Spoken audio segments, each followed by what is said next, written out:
reminder, although we are a small group, we're going to go ahead and get started. There's a lot to cover. This is part 4 of the Battle Ready pretrial series, and we have Jessica Jorgensen and Jason Steinberg, so I'll let them take it from here. Thank you. So welcome to Jessica and I's training entitled Navigating the Ocean of Motions. Since we're talking about motions today, we should probably know what a motion is. So a motion is typically a written request for the court to do something. Pretrial motions are crucial to effective defense work. And why are they crucial? Because they can win cases. Since I anticipate that some of you may roll your eyes to that comment, I wanted to discuss a type of motion that most people have heard of that won a case. So who here's heard of an Ainsley motion? Pretty much everyone, correct? So why have you heard of it? You've heard of it because Ainsley's counsel decided that when he looked at the case that it appeared to be a violation of his client's due process rights to terminate his parental rights without proper notice. And so when he looked at it, he thought, maybe I should file a motion. And there wasn't an Ainsley motion before Ainsley. Which brings me to my next point. The range and types of motions that are available to you are only limited by the imagination. Should you be filing a motion on every case? Probably not. But today's training will hopefully allow you to familiarize yourself with the some pretrial motions that are available to you and how we can use them to achieve favorable outcomes for our clients. The motions we go over today are not exclusive. So if some aspect of your case seems unfair, that's a key word, unfair or amiss, think about it, talk to someone, and consider whether a pretrial motion may be effective. Ground rules for the training. So we have a lot of information and a lot of slides. Some of it we may kind of skim through. You can go back at your convenience and take a look at it in more depth. If you have questions as we go along, feel free to raise your hand, and Jessica, who unlike me knows what she's talking about, will do her best to answer any questions. That is not fair. Procedure. So the procedure comes from California Rules of Court 5.544. And it basically says that pretrial motions should be in writing. They should refer to some rule, some statute, or some case authority. They should recite the factual grounds and the nature of what you're requesting. The Rules of Court also states that they should be served and filed 5 days before the jurisdictional hearing if the child is detained, or 10 days before the jurisdictional hearing if the child is not detained. So common examples, and we're going to discuss most of these today, and we broke it down into 3 different categories. So there's challenges to the petition or challenges to jurisdiction, and that would be a motion akin to demur, which Gibran presented on, a motion to dismiss based on, like a motion to dismiss the count or the petition based on res judicata or collateral estoppel, motion to dismiss for lack of personal jurisdiction, lack of subject matter jurisdiction, improper venue. There's also motions to exclude evidence. So you're asking the court not to consider something, that something should not be admissible. These are also called motions in limine. They can be done through 355 objections. You can file a motion in limine because you believe something is privileged and should not be considered. You can file a motion to quash a subpoena or a document, or you can actually file a motion to quash a witness subpoena. You can file a motion to exclude evidence because it doesn't meet the Kelly-Frye standard. And you may be able to file a motion in limine pursuant to the exclusionary rule. And we'll discuss these as we go through this. Other types of pretrial motions that are available to you are discovery motions. I need some more information. That'll be another training. Motion to appoint an expert.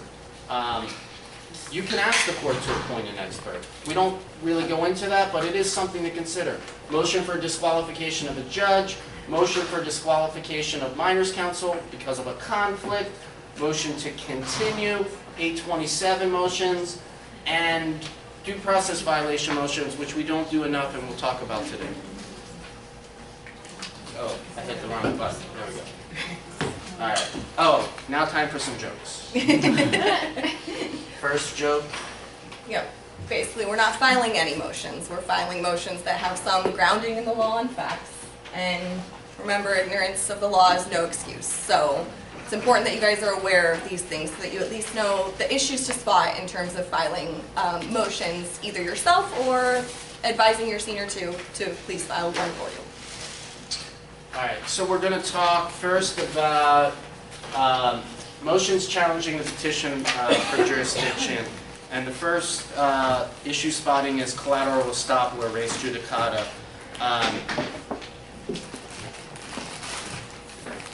Basically, these principles state that the court can't relitigate issues heard and decided in prior proceedings as long as the party who lost was a party to that prior proceeding. It gets technical, but that's basically what it says. If the court decided it and the person that lost was a party to that proceeding, you can't relitigate the issue. And why can't you relitigate the issue? Oh, hold on, sorry. You can't relitigate the issue because the court says that we want to minimize or we want to promote judicial economy by minimizing repetitious litigation, that we want to prevent inconsistent judgments, and we want to prevent a person from being constantly subjected to and harassed by continuous litigation. So let me give you an example from a dependency case that I was part of that we somewhat successfully asserted this principle. So there was a petition that was heard in like 2008, and it was about a very young girl who had said that her father had sexually abused her. And the petition was heard, DCFS was a party, it was litigated, and the court found that there was insufficient evidence to suggest that the child was at substantial risk of sexual abuse or had been sexually abused, right? Years later, the department filed another petition, and it was really for unrelated issues, but they talked to the girl again, and the girl reasserted that, you know, her father had sexually abused her, 10 years ago. Now, she indicated there was no new information, no recent sexual abuse. Nothing had occurred since that last incident, but she gave some new facts about it. She said, yeah, there was a little bit more touching, and the department pled a petition that was substantially similar, but had some new facts, but it was related to that incident that happened in, I don't remember, 2007 or something. So we filed a motion to dismiss based on collateral estoppel. We said the department already litigated this issue. They were a party to it. And even though that they pled slightly different facts, it's essentially the same issue that we're litigating, whether or not the child was sexually abused or at risk of sexual abuse because of that incident. The court already found that it wasn't. And we were successful initially. The court dismissed the petition, or not the petition, that count, and said, I'm not going to relitigate it.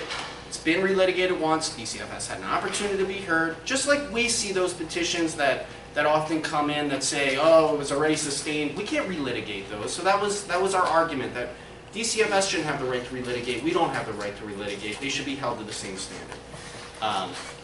And the court agreed with us. DCFS did take it for a rehearing, and it got reversed, and it'll wind up probably going up to the Court of Appeal, and we'll get it all figured out. But it's an example of looking critically at cases and trying to use these types of motions to achieve favorable outcomes for your clients. We gave a couple of, what are these called? Examples or of different cases where res judicata or collateral estoppel has been adjudicated or heard in the appellate courts. One was whether or not ICWA applied for a sibling, and some of these get pretty technical, but the Court of Appeal held that res judicata does not apply for a new child in regards to a prior ICWA finding on a sibling in this particular case because the tribes weren't provided an opportunity to be heard on that issue in the prior case fully. Whether or not a judgment of paternity would apply to the res judicata or collateral estoppel principles. It doesn't because the juvenile court has exclusive jurisdiction to decide paternity issues. I think this one is a little bit more on point to some of the issues that we're talking about. But so at 388 to relitigate, basically, will a sustained petition? Hold on, give me 1 second. Just to clarify on the judgment of paternity issue, it would not apply if the judgment was issued after the petition is filed. For a judgment of paternity that's issued before the petition is filed, that will have preclusive effect on any parent who tries to re-raise it in the dependency case. Okay. So can you use a 388 petition to relitigate the petition? And there's some case law that basically says that a sustained petition will be given res judicata effect unless you can show that new evidence that wasn't known at the time of jurisdiction or could not be uncovered through reasonable diligence was available to you, then the court will give res judicata or collateral estoppel effect to a sustained petition. So what I mean by that is you can't file 388 and say, hey, I should have called the aunt because she would have said this, and the court should consider this new evidence because that most likely was uncovered, or that could have been uncovered through reasonable diligence. But in a situation where the child recants, or there's some new evidence that wasn't known to you, or there was no way that you could have known about, you can file a 388 to relitigate in the court. There's case law which suggests that these res judicata or collateral estoppel principles don't apply in those situations, that the court does have the ability to consider new evidence in a motion, basically to reconsider or a motion to vacate, a motion for a new trial, and we get into some of that a little bit later as well. All right, I'm going to turn it over to Jessica. You want to start? Sure. Quick question. Is it just the forward? Yes. On, there's, under 390 where the court could dismiss or set aside findings and dismiss, we could ask them to vacate or change the order that's already been made. Is that a potential vehicle for attack? A motion would be a 390 to vacate or to be able to basically litigate the issue? So we get into at the very end is like what happens if you lose, what are some options available to you. A 390 through 388 is the type of situation that you're describing, and it's the type of situation that I'm suggesting, which is that you can file a motion for a new trial or a motion to vacate if there's new evidence that is uncovered to you. You're not held to the collateral estoppel or res judicata principles, that there is an outlet when new facts or new evidence comes to light that you could not have uncovered through reasonable diligence.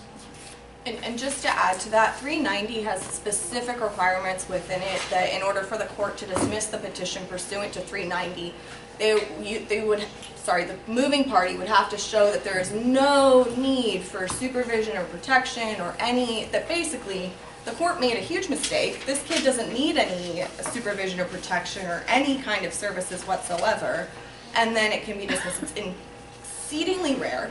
Definitely something to be aware of. There's a lot of case law on point with regards to 390. We don't go very far into that because, again, there's 1,000 motions you can file in any given case, and that was not one of our focuses. But if you want me to send you some case law after the training, I'd be happy to do so, or I'd suggest that you just maybe run a dog book search on 390 dismissals. It's pretty particular.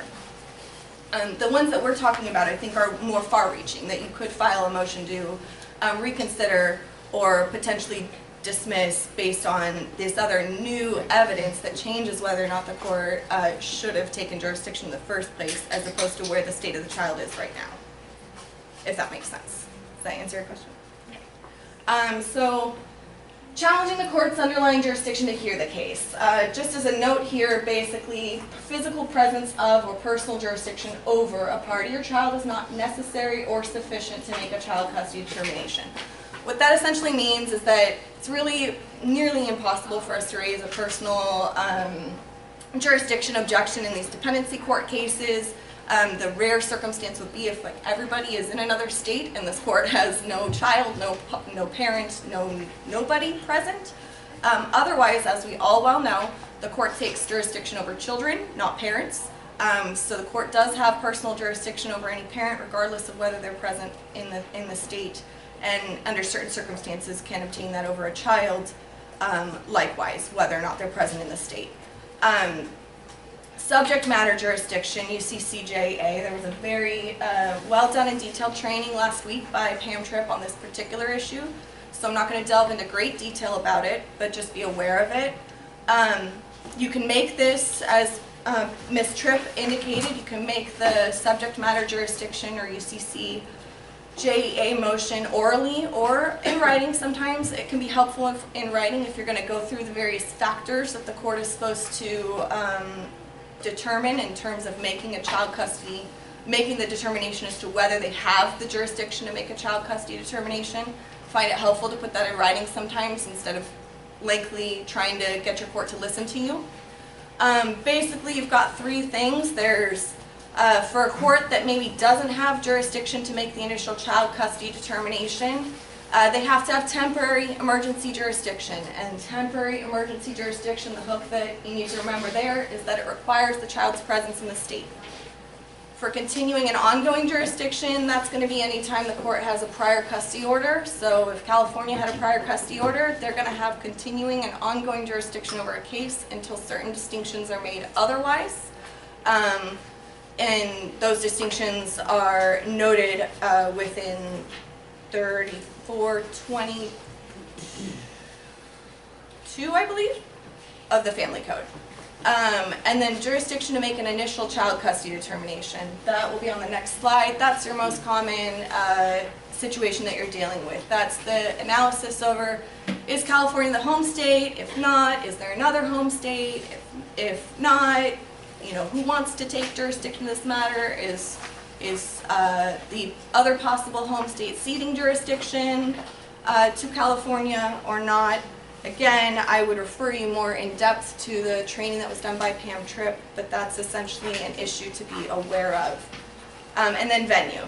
So this is Family Code 3421, as I just discussed.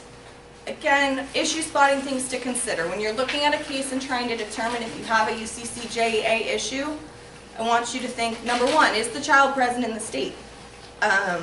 Number two, is there a prior court order for this child? If they're not present in the state and there's no prior court order, how is this court making any decisions over them? If they're not present in the state but there's a prior court order, then you've got to contend with the issue of ongoing and continuing jurisdiction. And then finally, has the family recently relocated or are they visiting the state?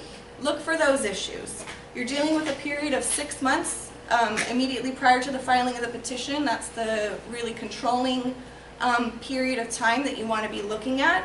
But really try and understand and appreciate, is California this family's intended long-term home? Or is there another place where this family really lies their roots and who should be dealing with these matters otherwise? And if you think there's an issue with the court even having temporary emergency jurisdiction, I would err on the side of caution and make a special appearance and ask for a hearing on that matter immediately. And you can do so pursuant to the UCCJA Family Code 3400 et sec, because in that code provision, it specifically says that these matters are to be given priority over other calendar matters. So if you raise this issue and ask for a hearing, it should be given priority on your calendar. Just like a no time waiver. So why are we even here? This is just, in terms of venue, WIC 327 just tells you where the proper court is that a case should be filed. It's going to be pretty rare that we have a circumstance in which venue is not proper, because ultimately what the department's going to hang their hat on is that very often, even if the child doesn't live or reside in this county, or the parent or the child isn't found in the county, the acts or circumstances that are alleged to have brought the child within Section 300 almost always take place within the county. And I just put there for you WIC 17.1, which defines county of residence, just for your reference. So what do? The department filed a petition and we think the venue is not proper. Well, you should object and consider a motion to dismiss, or really more so a motion to transfer the venue to the appropriate venue. Especially if there's already a referral in the appropriate county of residence. A lot of times I've seen these cases come in with cross referrals to the appropriate county, and you may be asking the court that for convenience of the parties and everything that's going on here, why are we hearing this in Los Angeles County? Especially if Los Angeles County is not going to be the county servicing the case moving forward. But what if they determine, no, LA is an appropriate venue because the circumstances happened here, or the parents were driving through and we arrested them in Los Angeles County, and so their child was found in Los Angeles County. We're doing the case here. Well then, this is not really a jurisdictional issue, but I want you guys to be prepared for the possibility of a transfer out hearing. So you may need to consider, if it's in your client's best interest, a motion to transfer the case after jurisdiction, either before or after the dispositional hearing, depending on the timing of it or the county who's accepting the transfer. It can be done either way. Generally speaking, it's going to be after disposition, but consider a motion to transfer pursuant to WIC 375 and Rules of Court 5.610. That's essentially the long and short of the motions attacking the underlying jurisdiction. So now we have motions in limine. Can I ask a quick question? Yes. On the motion to transfer out at post-dispo, is it county council's responsibility if there's no objection to transfer it out after dispo, that they'll do the paperwork to prevent us from having to write this motion? If they're, if they're willing to transfer it out and we're trying to lessen the work that we have to do and see if somebody else can do it, is it county council's responsibility under what they kind of decided?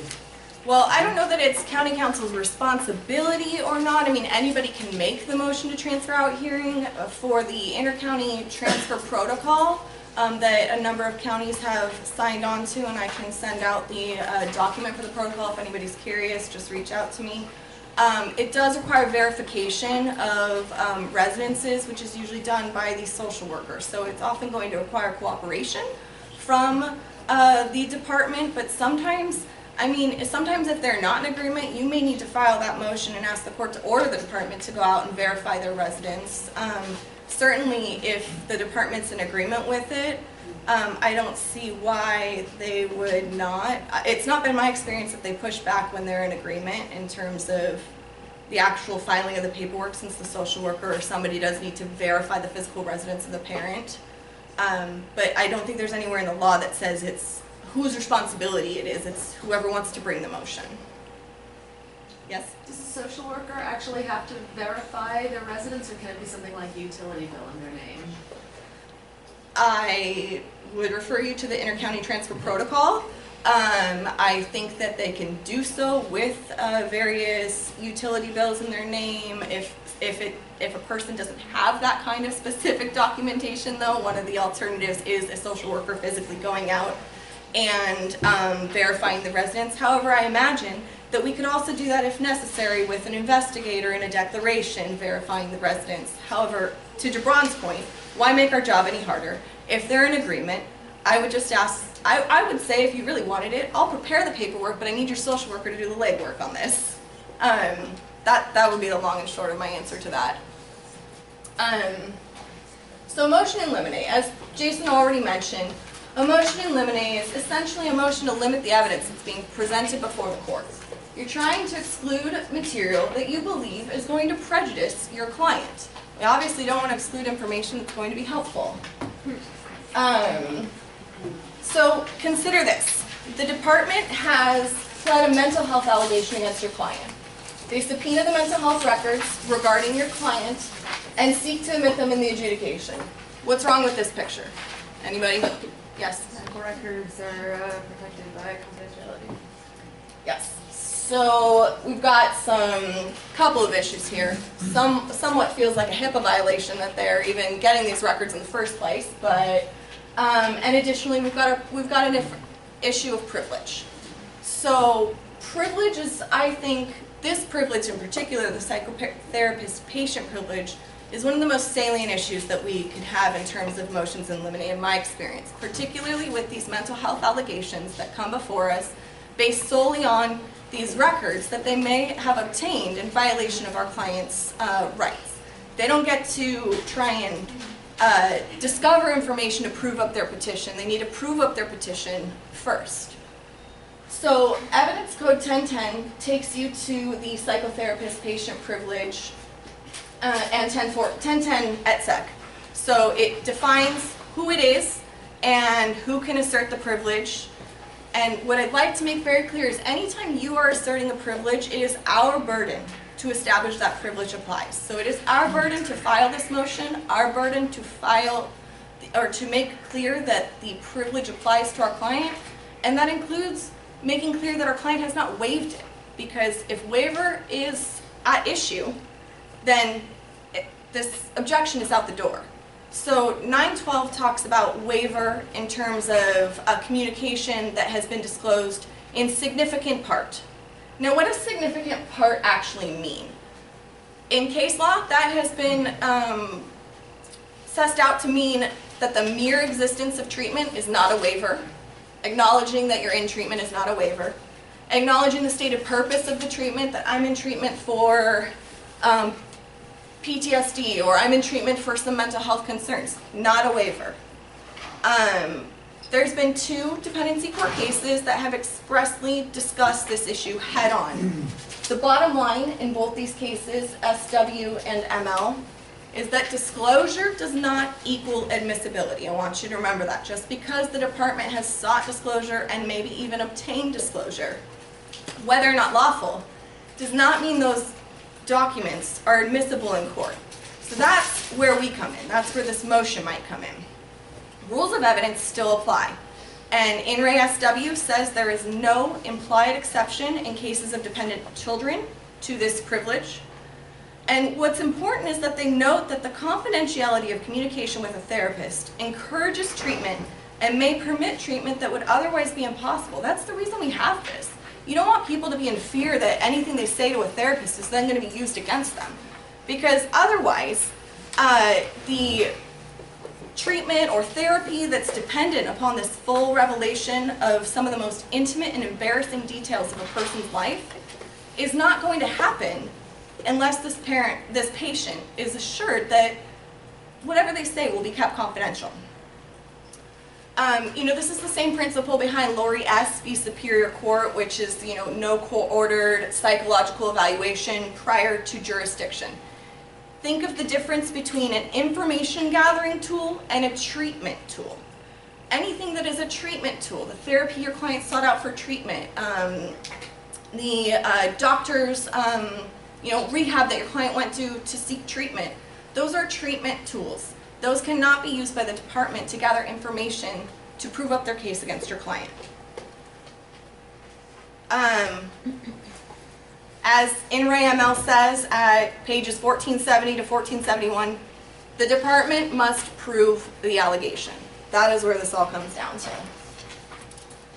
And the discovery training that Ms. Meyer and Ms. Sammons did, they talked about In Re RR, which talks about the other kind of waiver, which is basically when you tender the issue to the court. In that case, no drug count, client's like, but no drug count, but he says, and let me tell you, I'm not a drug abuser. I'm super clean, I'm a squeaky clean guy, I'm awesome.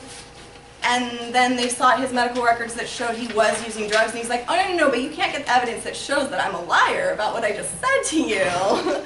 And the court's like, no, not cool, dude. It's different if there were a drug count against this guy and he were simply asserting that, you know, a defense to the petition that was against him, saying that I'm not currently using drugs. If he wants to assert his doctor-patient privilege for past or recent admissions to drug treatment, you should have a doctor-patient privilege that you can assert with that issue, because he is not tendering the issue before the court, he is defending himself. And the department must make their case. And then I put in Eduardo A on here just because this talks again about a lot of the information about why court-ordered therapy is so important and why it's different than a court-ordered psychological evaluation. This said that parents' statements to their therapist are privileged even if the therapy is court-ordered. This was in the context of, I believe, a 387. They were trying to use her statements to her therapist about her alleged allowed contact with dad, and they asserted privilege and it wasn't allowed to be used. However, what about that box on the case plan, y'all? Right. It's a waiver, okay? So in our cases, pretty much every time you're gonna have that box checked. If there's some reason, some very valid and sufficient reason why your client doesn't want to check that box on the case plan, maybe it's something you make an issue of, but I caution you against doing that, because when it's court ordered, as the court said in Eduardo A, the point is they're trying to make a determination about whether or not your client is learning from that. Well, the court in Eduardo A pointed out that they could get that from parenting instructors, from asking the mother herself, from speaking to the social worker who was having the day-to-day interactions with mom. There are a number of other ways that can be done. However, the most persuasive way is going to be from mom's therapist herself, right? Or himself. So just wanted to point out that in our cases, Eduardo A isn't really applicable when that box is checked on the case plan, which I have never seen it not checked. I did include a sample motion in limine, or we did include, to exclude evidence in violation of the psychotherapist patient privilege in your materials. It's somewhat of a template. So you would need to fill in the facts about why you think waiver does not apply and why the privilege applies. Two more privileges that come up commonly, not the only privileges, not exclusive, just wanted you to have the citations. Can I ask a question about this? Absolutely. So what are the limits of these privileges? I understand what our rationale would be for pursuing the privileges, but if one were to challenge these privileges, what are the limits generally? What are the arguments that people make to admit evidence, such as psychotherapy records? Like, to make an exception to the privilege? So let me use some context. I'm sort of on the other side of the table in a case. I'm trying to obtain these records for a minor in a case for impeachment purposes. And so I'm wondering what the limits of the privilege are, because few privileges are absolute. Well, I mean, there are ways to, so the way to determine if the privilege is actually applied, there are a number of ways that this can be done. Obviously, the person asserting the privilege needs to establish it. The court can engage in an in-camera review of the documents to actually determine what, if anything, actually is truly privileged information. The limits would be waivers of the privilege, or perhaps implied waivers. I'm not aware. I'd have to do more research for you on the specific issue of minors' counsel asserting it and you getting around it with their absolute assertion of the privilege, but without any exception that I'm aware of, a waiver or otherwise implied waiver of the privilege, I'm not certain what exception you could assert. I mean, there's no dependency implied exception. So there's no, when I said there was no dependency implied exception to privileges, it's not like for the protection of children there's an exception. I don't know if that's what you're getting at, or for maybe you're trying to get at a due process concern that the parent has a right to. I mean, it would depend on what is the information that you're trying to seek that's privileged. What is it being used to show? I mean, are you trying to get therapy communications because you think that they're going to say something different than what the child's saying in the reports? There's so many more facts in that situation that I need to know and understand to figure out where you're going with this, in terms of maybe alternative back-end ways that you can get to the information you're seeking, or that you can establish that it's otherwise been waived. I mean, if minors counsel is trying to, on one hand, say, well, child told their therapist that they were sexually abused, but you can't have any of the therapist communications. I mean, you can't have it both ways. So then you either need to exclude the statement entirely of the child saying to their therapist that they were sexually abused as privileged information, or there's a waiver because they're talking about what was discussed within therapy. Does that make sense? I feel like it doesn't answer your question, but No. unfortunately a lot of these cases are very fact specific, so I need to know a little bit more. Sure, fair enough. Thank you. Anything else? Okay.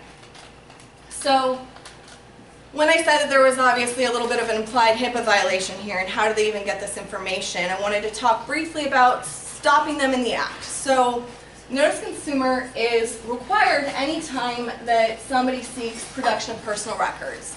Psychotherapist patient privilege information and doctor's records would be these records. I put the statute there for you, not going to read it. And just for your note, if a client is represented in a case, the notice to consumer is to be sent to counsel. So you should be receiving these. What do you do if you receive one? You need to be on it because there are timelines. And your remedy is the motion to quash, stated in CCP 1987.1. And what are the issues you're looking at? Is notice proper? There's very specific timeline requirements for a notice to quash. For a notice to consumer. It must have been sent a certain timeline in advance of the actual service of the subpoena, and there's timeline that needs to be given for the person to respond to the notice to consumer. And all those requirements can be located in the California Code of Civil Procedure in the 1985 to 87 code sections. Are the items specifically described and or reasonably particularized? In other words, can you tell what's being asked for and why? Okay, they can't just say, I want all of this information because there's a dependency petition. Well, why is it relevant to the dependency petition, and what specific information are you seeking? Are there privacy rights involved? We already talked about the privileged information and privileges, but also what are the records? Are they financial records, employment records? Those can impact certain other privacy rights, and you should be aware of those when you receive this or when you're trying to file a motion to quash. Right. How many times have you actually seen us receive notice to consumer? Twice. And I know that some attorneys have had a little bit of success in putting that on the record, that they're objecting to these documents because they never received a notice to consumer. Do you recommend that attorneys object on that basis? Well, I mean, I don't see the harm in objecting on that basis, but here's the thing, the stopping them in the act is preventing the disclosure. Once the disclosures happen, the harm from disclosure has already been done, right? So you can't undo what the department's seen now if they inappropriately sought disclosure of records and obtained it. However, then at that point, your objection is to admissibility, and they might say, well, it was waived because the one of the holders of the privilege, i.e. the doctor or therapist, gave us the information. Well, that's not a knowing, voluntary, and waiver of the information, because then that's where the notice to consumer comes in. It's not knowing and voluntary because your client wasn't adequately noticed of it. You didn't have an opportunity to object to it, to raise your consumer issues with the holder of the privileged information. So I guess I'd say it in that context, but I don't think just resting your hat on I was improperly served a notice to consumer really does much for you, because it's like, well, what's your remedy? I mean, you can ask for those documents to be returned to you or destroyed. I think that might be a remedy in that respect, but in terms of admissibility in the case, I think your better argument is evidence. So where the motion to quash comes from, WIC 341 authorizes parties to subpoena witnesses and documents in accordance with CCP 1985 et sec. This is not without restrictions, so the court needs to use its power to decide whether or not these discovery requests are appropriate or not. It must be exercised subject to a showing of good cause by the party seeking it. That's why I said there must be some showing of why are they seeking it. It has to be for a good reason. It can't just be like in a family law case that they really want to destroy your client and show that they're not actually working like they said, so that maybe in their divorce case they can dispute the financial differences that are being raised. The court must not be left with no way to judge the relevance of the requested records. Again, that's where this reasonably particularized and specific language comes from. I did include a sample motion to quash also in a circumstance in which mother's employment records were being sought in a case where she had alleged sex abuse by the father. So that goes through actually all three of the things I told you to watch out for, including notice, the items being specifically described, and privacy rights. So this slide, Jessica, yeah, oh sorry. that's great. I think SW requires an in-camera review of the evidence as well. I know. Prior to the judge making a decision on the admissibility of the records. It doesn't necessarily require it. That's an option for the court to go through.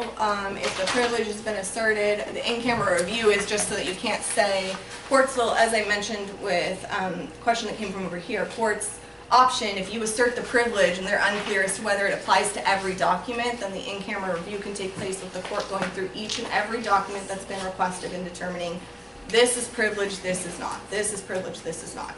So if the judge says, I read it at lunch, that's not an in-camera review. No, I think it is. It is. Yeah. So in camera just means like away from the jury. I mean, it's not as relevant for us because there's not really a jury. It just means the court reviewed it, whether in chambers or at lunch or wherever. And since we don't have a jury, could we potentially request another judge maybe look at it in camera and that? I know we've talked about motion judges, that's something we'd have to, I mean, you can request it, I don't know if it's gonna actually be done. It's something that I know we need to take up potentially with the juvenile court in terms of who could hear these cases for alternative motion review hearing, or motion hearings. But yeah, I mean, in camera just means outside of, it would be outside of the presence of the jury, or in our cases, outside of county counsel's presence and everybody else's presence. The court reviewed it, he reviewed it. Okay. I don't know, 200 pages maybe. I mean, whether or not the court actually has the ability to do so over lunch, I mean, you can take up that battle if you want, but if the court says they did, I mean, that's like basically fighting the court's word or not. Motion to exclude a klutz. This is just here again, don't limit yourself to, you're only limited by your imagination. The things to, I don't have answers necessarily to these questions, but just why is it being used? What are the allegations? Can you object? Here are some bases that you might be able to object to this. If it's just being put in there and you think it's unduly prejudicial and it has nothing to do with the allegations, consider a motion to eliminate. Okay, it's not relevant evidence and maybe you want it to be out of the court's purview of its consideration. Motion eliminated to exclude scientific evidence under the Kelly-Frye rule. Evidence that is not generally accepted it's admissible only if it has been generally accepted as reliable in the scientific community. So Amber B says that this applies in dependency court. It talked about a appointed expert who was appointed to determine whether abuse occurred or not, child abuse occurred, and some questionable methods. What I wanted to point out is that Kelly-Frye does not apply to all expert testimony. Mark Steve says there's no need for it for psychological tests based on the standardized written assessments and written personality tests and patient interviews. So those MMPI tests that 730 evaluators and other evaluators use, that's not a Kelly Fry issue. So long as the court has adequate information regarding either are they the sort which an expert normally relies upon or the nature, content, and import of these standardized tests. Well, we know that the psych evaluators often rely on the MMPI test, so that's why that's not an issue. Another hypothetical for you guys to consider is the preliminary drug screen from the hospital. Basically, in a case where that was the only evidence of drug abuse, the court reversed it, obviously, okay? Consider a pretrial motion to exclude this kind of evidence, particularly if it is really only the one or only hook as to what is showing your client's substance abuse. On what basis? Maybe Kelly Fry, maybe privilege, maybe 352. These tests describe themselves as preliminary and indicate that a more specific test method should be used to confirm the results. I know we've all seen this before. And then finally, the polygraph examination. Basically what I wanted to let you know here is that, so even if a polygraph examination is helpful to your client, can you get it into court? They've done a polygraph and the polygraph showed they were telling the truth. Well, here's the thing. Kathleen W. says you have the right to try, you have the right to a hearing, you have the right to put people before the court to testify that it's relied upon and that, it should be considered by this court. Jordan R. says, well, but the court doesn't have to allow live testimony on this. There's a lot of treatises that can be submitted in support of it, and let's be honest, based on where polygraph science currently stands, it's unlikely to ever survive scrutiny. So go ahead and try if you want, and if you can find more substantial treatises and scientific documents to support its admissibility, then the department, you might win in the right case, but it's very unlikely. All right, to close up the slides on motion in limine, just real quickly, motion in limine requesting the suppression of evidence due to violation of the warrant requirement. This is like another example of a pretrial motion that is only limited by your imagination. So, you know, if you feel like a social worker entered a home improperly, you could consider filing a motion to exclude the evidence found in that home. Based on the fruit of the poisonous tree or exclusionary rule that we learned about. Now, whether or not, I haven't seen this successful, but it's just getting you thinking about these types of ideas when approaching these cases. We're going to get into other motions that are available to you. 170.1, motion to disqualify the bench officer. Basically, there would be two scenarios where you file this. One, if you believe that there's evidence of bias or prejudice towards a lawyer or yourself, I guess. Or if you believe a reasonable person aware of the facts might reasonably entertain a doubt about the judge's ability to be impartial.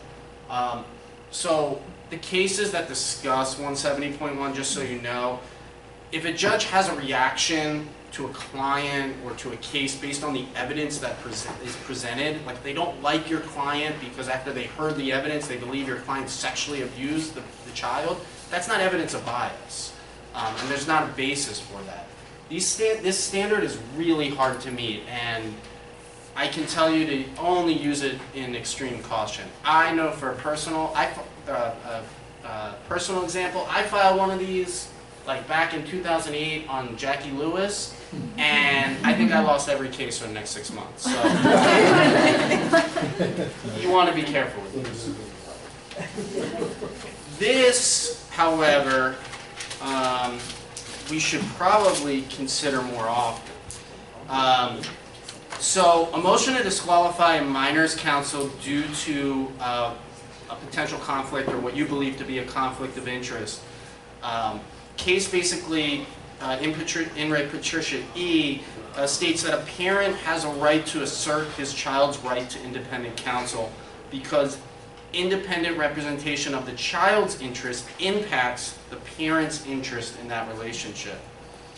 And the minor has a right to effective counsel, and counsel subject to any conflict may be rendered less than effective in subtle ways, especially when the counsel is assigned to advocate a particular outcome on behalf of that child. We gave an example which talks about kids in different situations, separated, may have different levels of bonding. And this is a type of situation where you may want to consider filing a motion to disqualify minors counsel due to a conflict of interest, especially if minors counsel is not on your side and you believe that there is a potential conflict.